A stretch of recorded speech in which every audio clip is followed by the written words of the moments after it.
Bonjour et bienvenue dans une nouvelle vidéo dans laquelle on va parler de karma, de transgénérationnel et pourquoi ça peut être un piège de se plonger dans ces sujets. Si tu es nouveau ou nouvelle ici, je m'appelle Manon Moulin, je suis praticienne en Ayurveda et accompagnatrice en empreinte émotionnelle, donc la santé via les émotions. Je partage beaucoup de contenu sur ces sujets, donc l'Ayurveda, l'émotionnel, la spiritualité de manière générale, un petit peu de lifestyle, donc parfois je propose des vlogs, ce genre de contenu-là. Donc bienvenue si tu es nouveau ou nouvelle.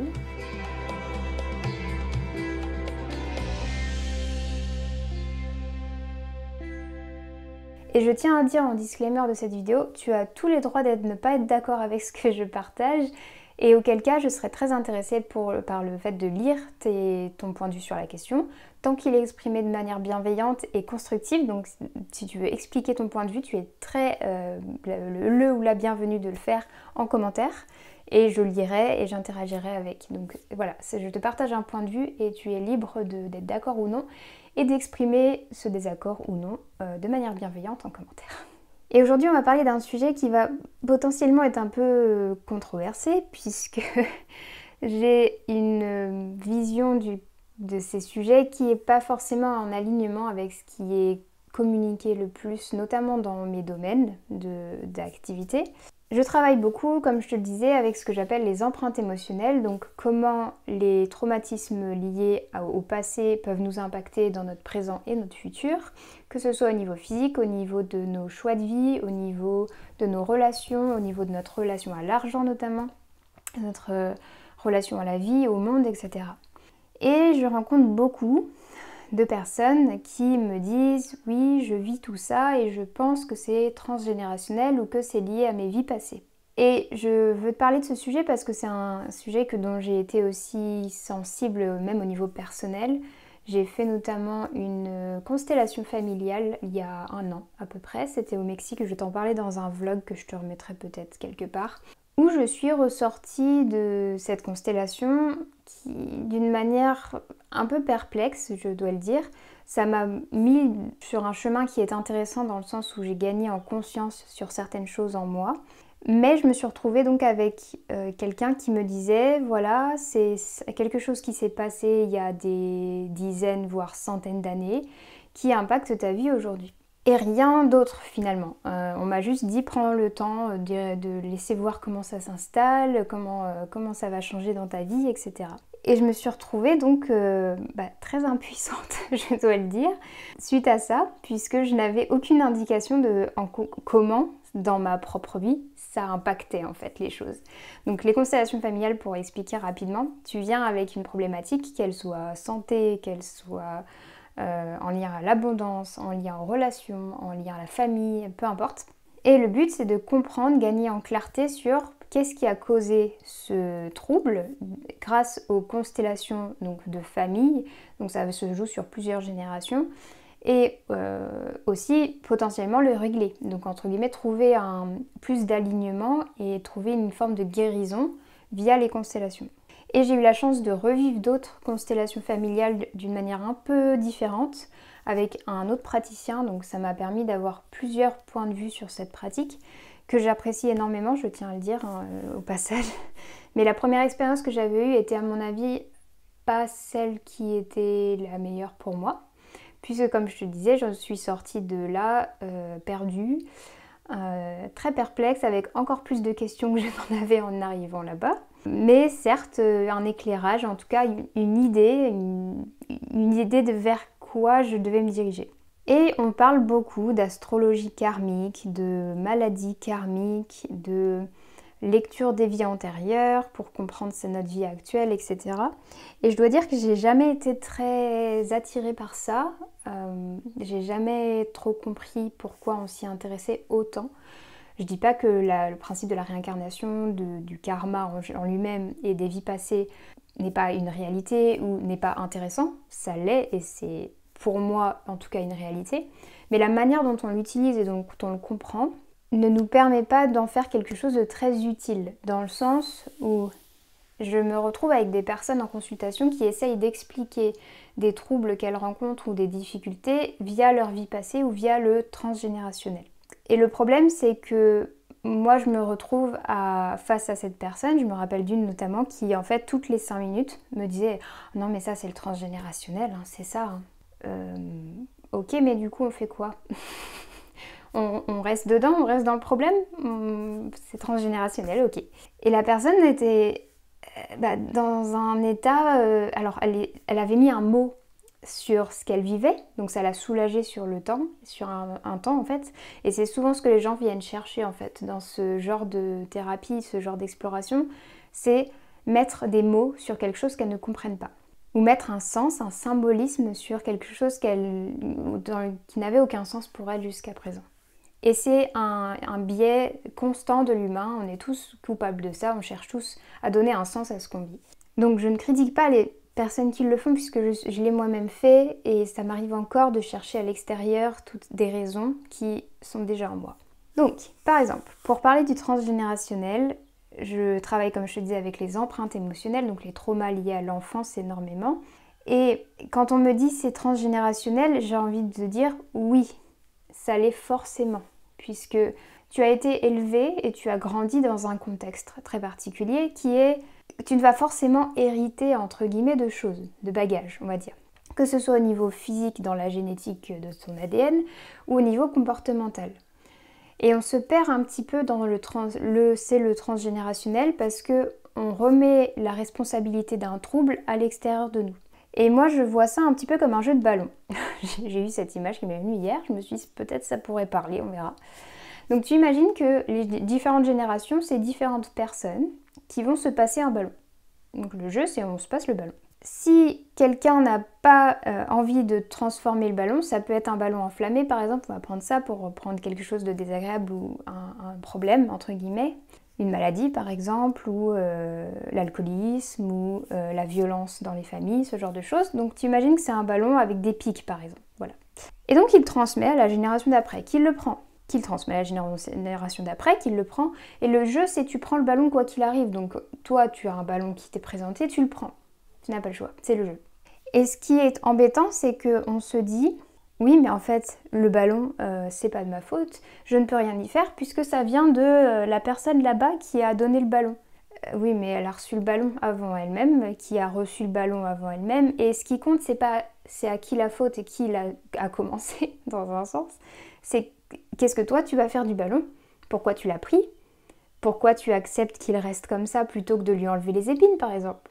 Tu pourrais très bien décider, le ballon, on va lui enlever tous ses pics. On va le rendre plus doux, plus agréable, etc.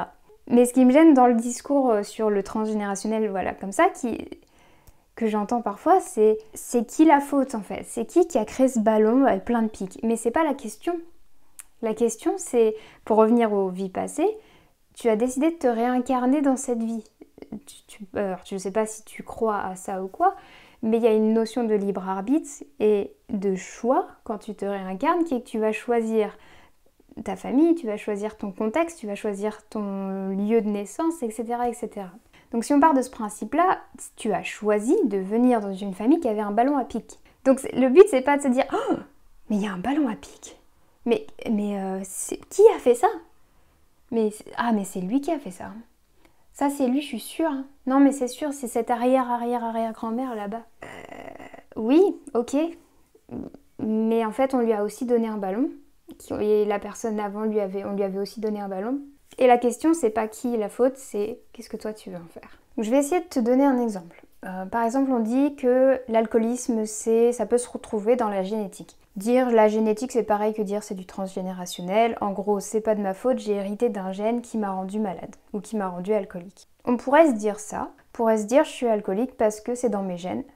On pourrait se dire, quand j'étais enfant, j'ai vu que la manière dont les adultes autour de moi prenaient soin d'eux, ou en tout cas prenaient soin de leurs émotions, si on peut appeler ça prendre soin, mais qui essayaient tant bien que mal de se soulager avec l'alcool. Qu'est-ce que j'apprends très tôt dans ma vie? Qu'a priori, l'alcool, c'est une solution qui peut fonctionner pour soulager. Le problème, c'est que souvent, quand on est enfant, on voit aussi les méfaits, qu'on n'associe pas forcément à l'alcool tout de suite parce qu'on n'a pas conscience de ce qui se passe. Mais ce qu'on se dit, c'est que a priori, c'est quelque chose qui fait du mal, et on peut avoir donc des enfants qui au contraire vont être par exemple effrayés des personnes alcooliques ou des personnes qui boivent. Mais on peut aussi avoir des personnes qui se disent « Bon, bah, après, apparemment, c'est une solution qui marche, donc je vais l'utiliser aussi ». Donc pour moi, c'est une empreinte émotionnelle, c'est-à-dire que ça se transmet certes, mais ça se transmet parce qu'il y a un apprentissage qui a été fait. Donc plutôt que d'aller chercher dans le transgénérationnel ou dans les gènes pour éliminer ce gène de l'alcoolisme, clairement il y a des scientifiques qui s'intéressent à ça, on peut se demander tout simplement, ok, pourquoi on ne va pas aller chercher à soigner les empreintes émotionnelles de cette personne pour qu'elle n'ait plus à utiliser l'alcool pour se soulager. J'espère que cet exemple était pratique et était concret. Voilà, tu me diras en commentaire si ça te parle et si tu en veux d'autres. Et pour aller sur les vies passées, j'ai eu aussi ça des personnes qui sont venues en consultation avec moi ou que j'accompagne actuellement qui me disent je sais d'où ça vient ce problème, j'ai consulté une personne qui lit les vies antérieures et qui m'a dit que j'avais vécu ci, ça, ça et ça. Alors, les vies antérieures déjà, c'est un terme qui n'est pas forcément correct dans un sens, c'est puisque on considère que d'un point de vue absolu, d'un point de vue de l'âme, le temps n'existe pas réellement. Donc je crois que c'est ma prof d'Ayurveda qui disait ça, on pourrait plutôt parler de vie en simultané, des vies qui ont lieu en même temps, des vies qui n'ont pas forcément ce côté linéaire où on se dit j'ai vécu ça, après j'ai vécu ça, après j'ai vécu ça. Ça c'est une vision très humaine, c'est une construction très humaine du temps et de la vie qui ne reflète pas réellement ce qui se passe en réalité. Je suis assez partisane du fait que l'univers, la vie, peu importe les réincarnations, ont pour but de gagner en conscience, de gagner en connaissance de soi. En réalité, on dit que, même dans la tradition védique, que c'est Brahma, le dieu Brahma, qui est à l'origine de tout, qui est le créateur. Et dans toutes les religions finalement et toutes les pensées philosophiques, on dit qu'il y a un créateur. Même si ensuite il y a plusieurs dieux, en réalité il y a souvent le créateur, l'énergie originelle, qui va se diviser, créer ou se manifester dans la matière. Donc si on prend ça comme base, ça veut dire que tout est Dieu, tout est Brahma, tout est, peu importe le mot que tu mets derrière.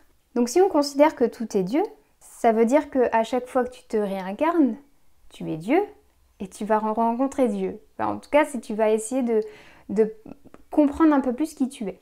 Le principe de la vie, c'est de créer de l'expansion via la connaissance de soi, la connaissance du monde, la compréhension des êtres. Donc si on considère une âme, par exemple, qui veut s'incarner dans un corps, dans une certaine famille, elle va vivre certaines choses dans sa vie, et elle va en apprendre un peu plus sur elle-même, sur donc, qui elle est en tant que divinité, la divinité suprême si on veut, puisque tu ne peux pas te voir toi-même.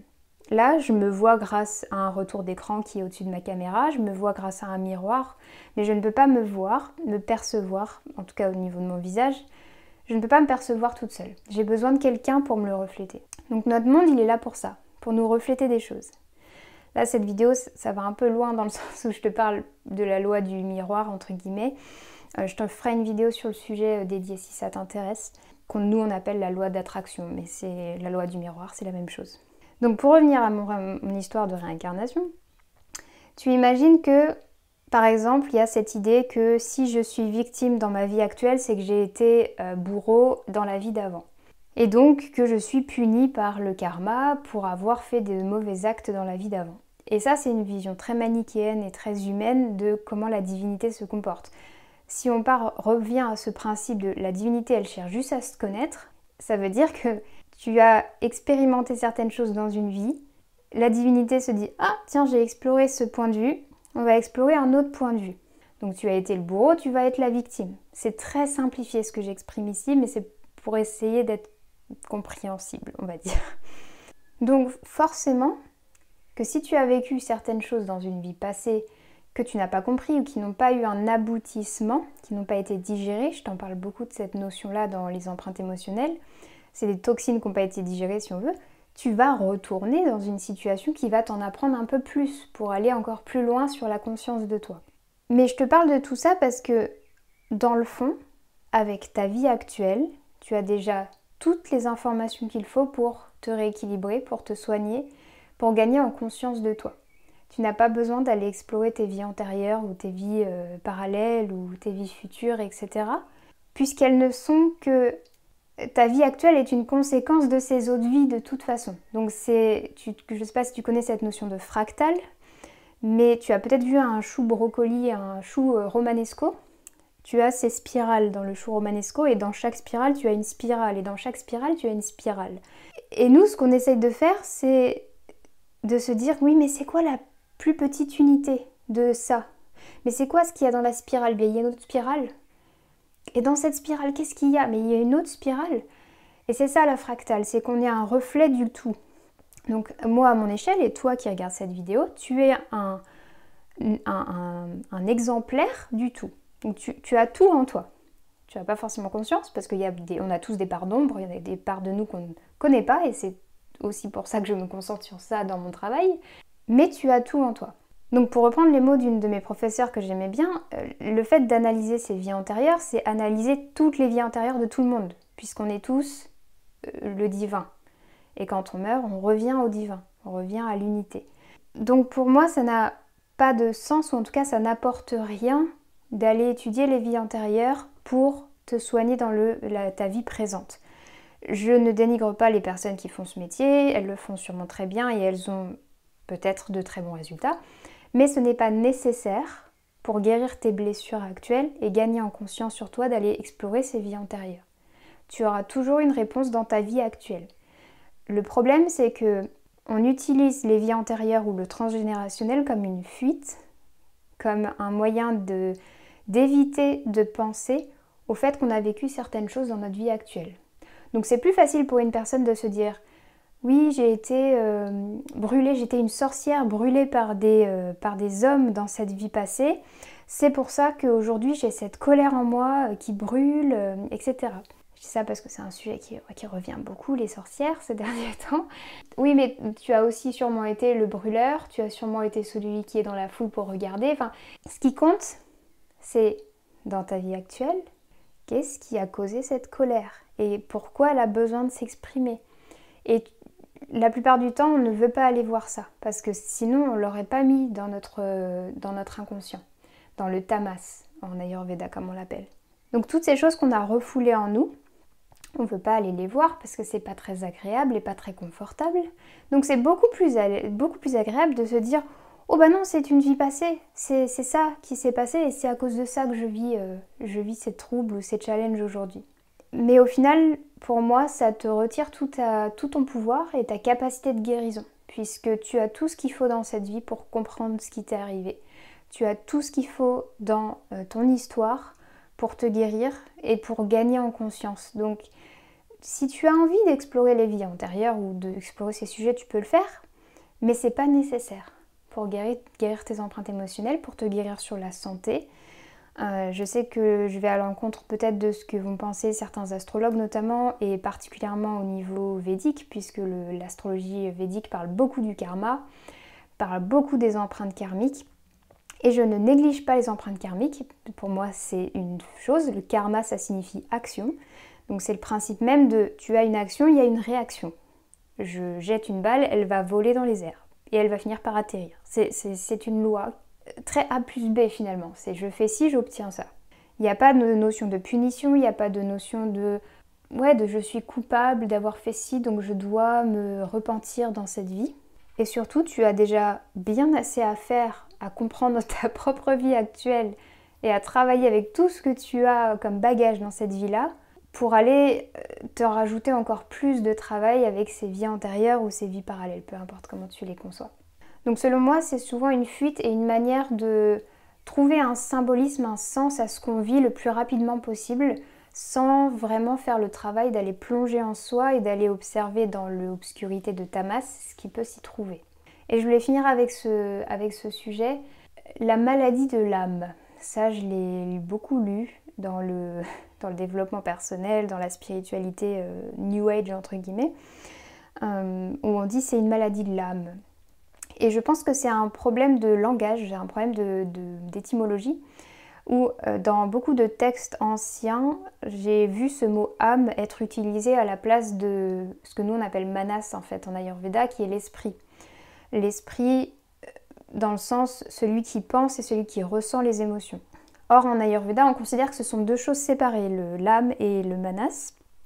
L'âme, c'est cet être divin, c'est cet être pur qui vient s'incarner via des couches, donc des corps, Le corps physique, le corps énergétique ou pranique, le corps mental émotionnel, le corps intuitif et le corps de béatitude. Ce sont les 5 couches de l'être humain selon la spiritualité indienne, védique. En tout cas, c'est mon point de vue sur le sujet. L'âme ne peut pas être malade. L'âme, elle vient vivre une expérience. Elle vient vivre une expérience parfois désagréable pour toi en tant qu'individu humain.